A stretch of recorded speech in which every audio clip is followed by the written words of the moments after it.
Today's the day. The millionaire maker. Somebody in this tournament is going to turn into an overnight millionaire. $1,500, 25,000 starting chips. This is one of the tournaments that means more to me than I can honestly put into words. I've found some success in this tournament in the past, and I'm looking to make a difference, a dent in my bank account. Remember, I set out the really difficult task of making $25,000 in only 7 weeks. And so far, I think we're about, less than a quarter of the way there. I need to make this happen. But first, I've got to shower because I just came back from the gym. But you guys don't have to watch that. I'll just... Okay, we're clean now. We're good. Let's win $1 million. Let's fucking go! Okay, I gotta calm down. Look, thank you guys for the support on these videos, by the way. Like, what the hell? It's been kind of overwhelming. So, thank you from the bottom of my heart. Anyways, I'm out of breath. Let's go play poker. That's all I can do at this point.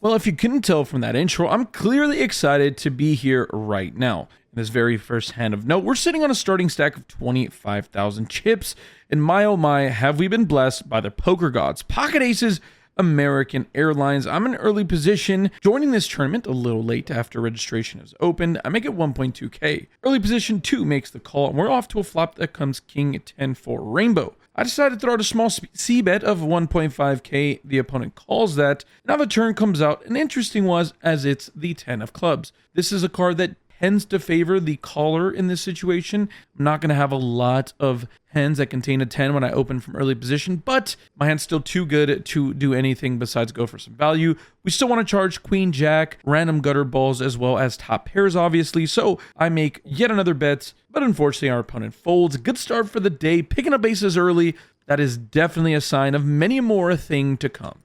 All right, I forgot that these were going to be our levels. Anyways, we just played a pretty decent little hand. We picked up pocket eights on the button. There was a raise and a call in front of me. I feel like usual Kieran is like, yo, let's just call. But I feel like the new kids, they've been 3-betting these spots, playing in position, playing aggressive, and obviously winning that free money in the middle is a good idea. So I actually 3-bet this hand from the button, mixing that in with, I think, good hands. Anyways, we get 2 folds, so that's a good thing. Median open seating for 1-2. All right, we have another interesting hand to go over. It's only interesting because of the things that occurred in the hand, but we got ace jack under the gun. Blinds are going to be going up fairly shortly, which means we're going to be going on break. I raise with ace jack offsuit to 1.5k. The button, who just finished in second place in one of the recent events, calls. Flop comes out, giving me top pair. It's ace 7 deuce with 2 diamonds. Easy spot for us to see that, so I make it 1.6k, and then he puts out 5.2k. So I thought he raised, and I'm waiting for, I'm gonna continue with the hand, but then the dealer takes my chips in and his chips in, and I guess starts making him change. So this is the problem when you're playing with headphones in. I don't know if he said call or whatever, so it's my fault, I guess, at the end of the day.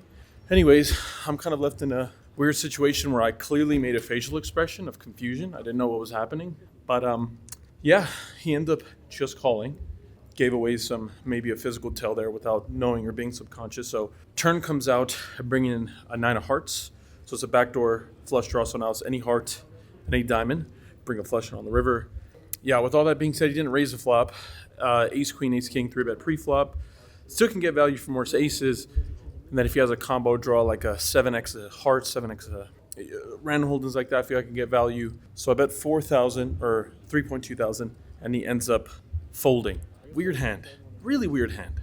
It's like icky. Ugh. All right, fun hand just kind of went down. It's not that fun, honestly, but we don't need any graphics for this. It's pretty simple.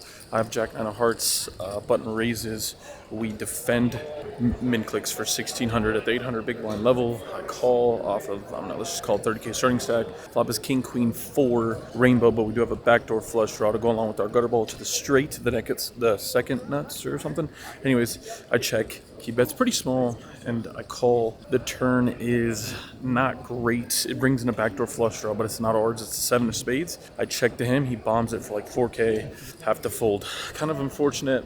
Kind of need some things to start going our way. Nothing really to report. Table is like no 3-betting, no action. It's kind of like we're all waiting for somebody to make a mistake or something. I don't know. With everything that has happened, I'm happy to say we still have more chips than what we started the day with. 30,000 is our starting stack, but the levels continue to go higher, which means these chips are actually set to fly out here pretty soon, but hopefully I'm just bringing more in. Anyways, I'm on the button and I make it 1.8k after it folds to me with 8-9 of clubs. Only the big blind makes a call and the flop comes out giving us a double gutter. Any 10 or 6 makes us a straight. I decided to throw out a c-bet here. I'd be doing this with a ton of hands. It's unfortunate I don't have a spade, but it's not a big deal. Our opponent makes the call. Turn is now the ace of spades. Feels like the worst turn card to bluff now. I'm raising all offsuit aces, but it's not going to be the same for any king X, so I don't think I'm going to have like a naked king of spades with like a deuce of clubs, you know, like I have a little bit of structure, you know, a little bit of a thing called standards. All that being said, I just decided to shut it down here. Going to a river card, that's a pretty good one. It gives us some type of showdown equity by virtue of a pair of 9s. He checks and we check pretty quickly back, and our opponent shows 7-6 offsuit with the 6 of spades. That's good enough for a flush, and it's good enough to beat my hand. To be honest, with the absolute mayhem that is the World Series of Poker, it feels a little bit the ordinary for me to be sitting here with the starting stack after several hours of play. But I'm not going to complain. We are still technically up day from where we started. Action folds to me in the cutoff, and I look down at queen 6 of clubs. Not a very good hand, so I decide to raise for some reason. I make it 800 to go. To be totally fair to myself, I've been pretty tight to this point. A lot of folding done by myself. Trying to take advantage of my image maybe. I'm not too sure, but that's just the reasoning I'm going with. The big blind makes a call, who's definitely one of the better players at the table. And the flop comes out jack 7-5 with 2 diamonds and a spade. Not a great board for me to continue on. I have no equity whatsoever. But when the option is given to me, I'm going to go ahead and throw out a c-bet of 800 chips. I don't know why. I just see the Euros do it. Small c-bet, down bet, whatever you want to call it. Our opponent calls. Turn card is a great one though. It's now the ace of hearts. Not great for my exact hand, but from the cutoff, I'm definitely going to be raising a bunch of these stronger aces, as well as some middling ones as well, so we can definitely be going with those hands in theory, right? So when the action checks to me, I decide to bomb it for 3.2k. The problem with bombing it is now we've totally polarized ourselves. We're only going to have really, really good hands or really, really bad hands. Don't know how to be balancing that, but who cares? This is the story I'm going with, and it seems like our opponent is not buying it at all. He makes a call, and we're off to a river card that now comes the 9 of diamonds. Okay, our opponent checks, which makes me feel like that's the green light. I think he'd be donk leading some flushes here sometimes, unless they're like really weak, and he just prefers to check call them maybe? I don't know, to be fair. This is where I think I get a little lost in the tournament poker world. It could be really easily solved though by not playing queen 6 from any position, but you know, here we are. We've got a story. I'm sticking to it. I'm bluffing for 10,100 chips. I don't really know what I'm representing. Maybe I have a hand like ace X of diamonds that makes a pair on the turn, thinks it's good bets for value, and then obviously on the river we make the nut flush. I'm not too sure what story I'm trying to sell, but you know, I'm a snake oil salesman. Maybe it's in my blood. Maybe I'm like a snake oil salesman whisperer. I don't know, but I make a really big bet. I think that I can get my opponent to fold a hand that contains just the jack alone. Don't think I'm ever going to get 2 pair to fold, but I just think he's going to be somewhere in the range of like jack 10, queen jack, king jack, something along those lines. And I feel like this line that I'm taking is strong enough, incredible enough to do that. All being said, our opponent eventually, after a long tank, decides to freaking call. Gosh darn it. Unfortunate there, we lose a massive pot and we have crippled ourselves for absolutely no good reason. The one thing that I'll always promise you guys is that even when I make mistakes, I'm not going to give myself a pass, but I'm also not going to give myself a chance to quit. I realize I'm frustrated with the last hand, but I'm here to play and I'm here to go deep. Like I told you guys before, I made a promise to my mom that I make $25,000 this summer at the World Series of Poker, and that's not going to happen by me just blasting off left and right. Let's get locked back in here, and this next hand is a good example of that. I'm sitting on 8 big blinds when the action folds to me with ace 8 offsuit. In the small blind, this is the easiest spot for me to go all in with 8 big blinds, and the big blind snap calls. Luckily for me, we have him dominatrix when he shows ace 3 offsuit. The run out comes out with the flop that's pretty good, a turn that's great, and the river that's better. We end up here with the best hand and a massive double up. That's exactly what we needed. That's exactly what the poker gods ordered.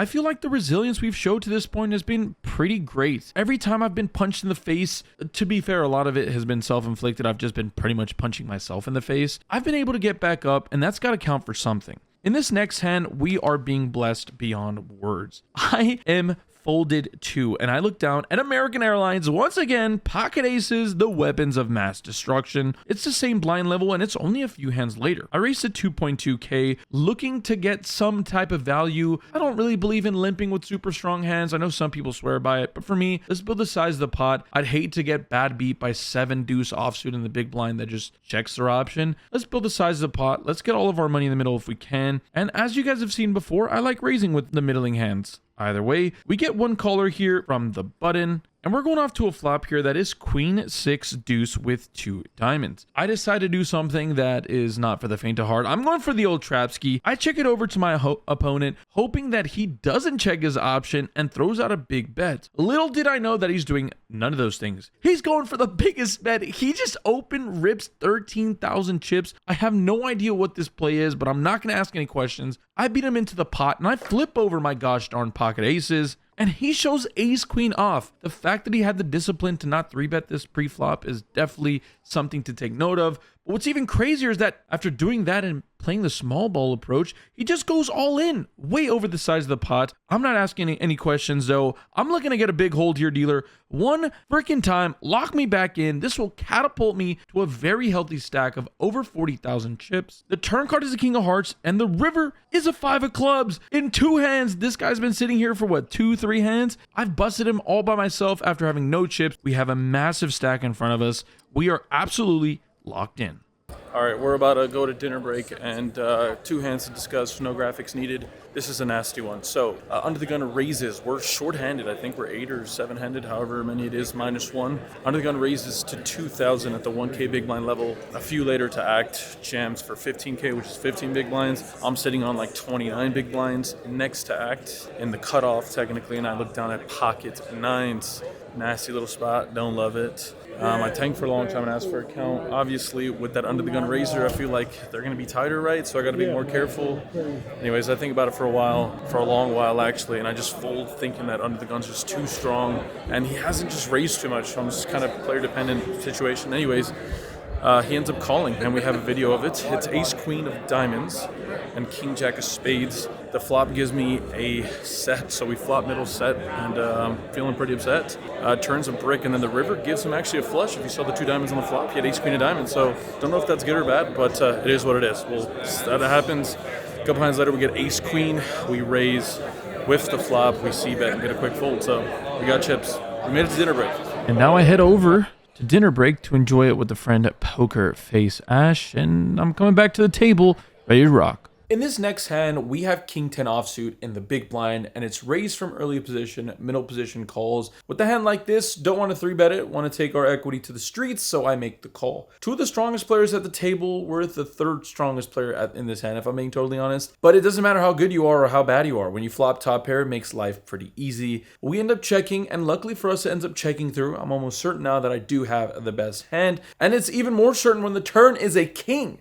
At this point, I check to continue playing in flow and considering maybe raising, check raising if I need to. Our initial raiser ends up delay c-betting for 6,000 chips. I go ahead and make the call after it's folded. I think if the other opponent called, I would have raised, but either way, all we need to do is fade some clubs on the river, and it seems like the dealer is listening as it comes out of 6 pairing the board. We now have a boat. Action on me now. We can go a couple of different ways, but I decide to do something that's a little quirky. I end up doing the road less traveled by, or it's the most traveled by road if you're a European probably. I block bet for 1 big blind. I make it 1.5K to go.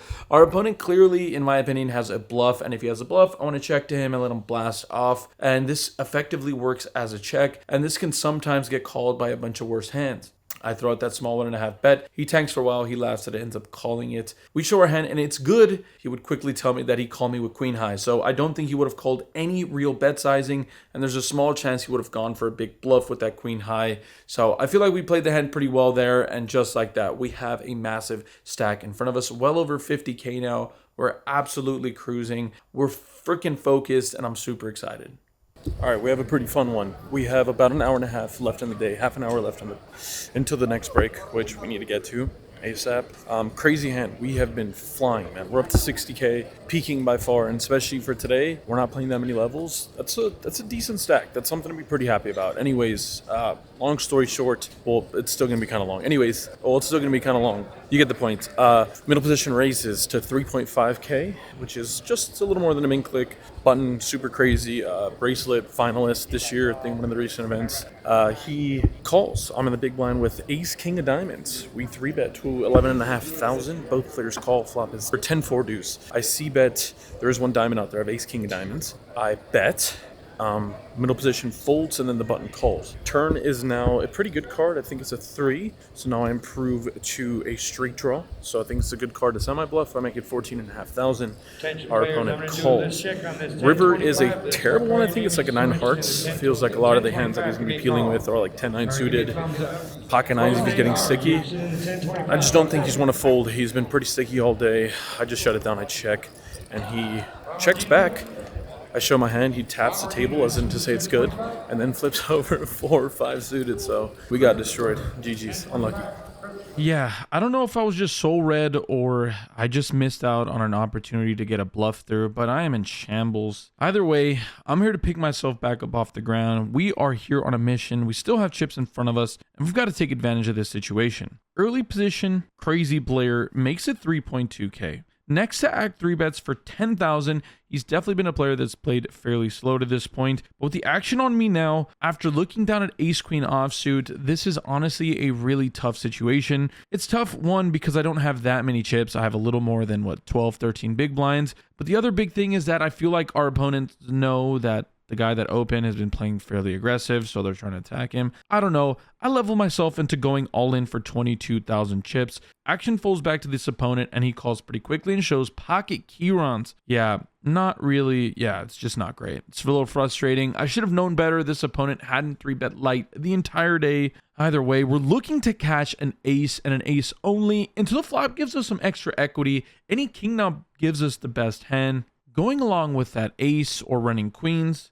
But the turn card is a brick and the river card dealer. Please come through one time. I need you. My mom needs this. I mean, she doesn't. She has her own job. She's successful in her own world. But please help me, dealer. That one sucked. Somehow we have this guy covered by like a few chips. I didn't even realize that. With the few pebbles of chips that I have remaining, I end up getting it all in here with 7-8 offsuit and don't improve after going all in and getting called in like 15 different spots. This was a rough one. It really was. I just felt like I could never get in front of the deck, and my play had hindered me in a ton of different spots. But there's a lot to learn from this, a lot more to understand that poker's tough, and even with a few lapses here and there, they can really be damaging.